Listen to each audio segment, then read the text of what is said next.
It's just an amazing deal what they're doing. I mean, to be able to not only change people's lives and livelihoods, but to do it in such a timely fashion. I mean, the money is going out in 24 to 72 hours.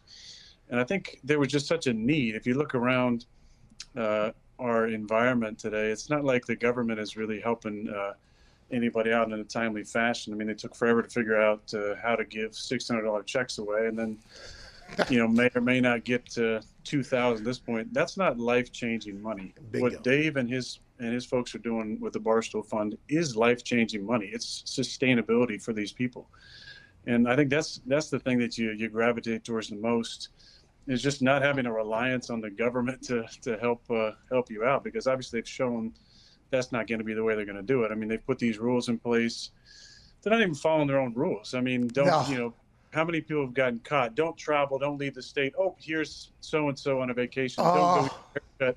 Oh, here's so-and-so at a salon. Don't eat out at a restaurant, unless you're wearing a mask and separate. Oh, here's a picture of the governor of California violating those rules.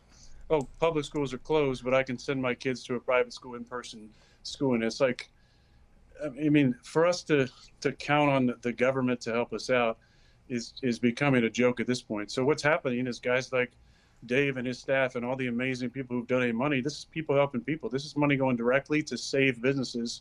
A lot of these have been in business for 10, 20, 30, 50, 95 years, one of them. And you watch these videos, how can you not be moved by the work they're doing? I mean, you're putting a face to all these names and where the money's going, and it's just so exciting. So like I said on the Instagram with Dave, it's really a call to action for those of us who can donate. Let's donate.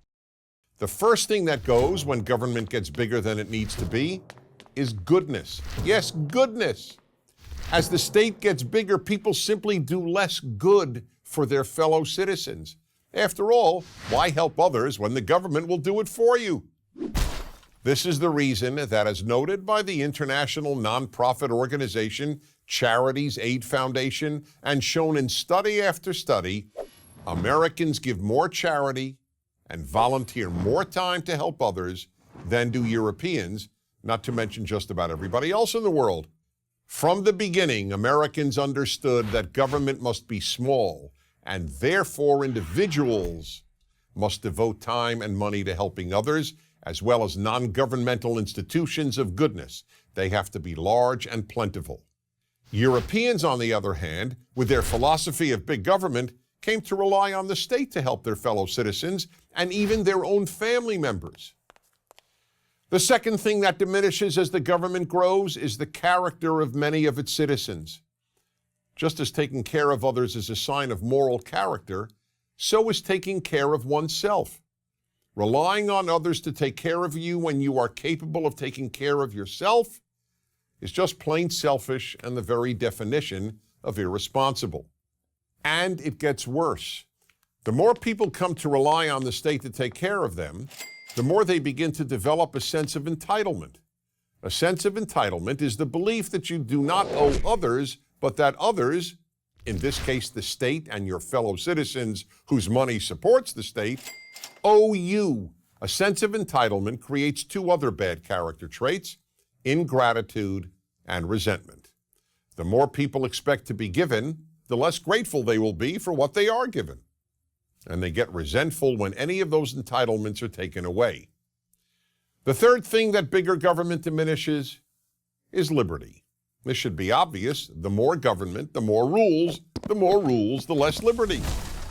In much of Europe, for example, governments tell store owners how many hours they can keep their own stores open. That's right. In France and Germany, for example, you can't keep your own store open past a certain hour. And you can't open your store before a certain hour. And in the United States, the Federal Register was 2,620 pages long in 1936.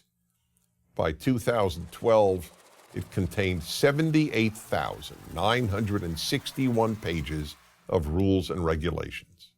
There are, however, some things big government always does increase: corruption, fraud, and theft. How could it not? Unless you think people are angels and that political power attracts angels, you know that a lot of people with almost unlimited power and with access to almost unlimited sums of money, will abuse those powers. So for all these reasons, small government was the vision of the people who founded the United States of America.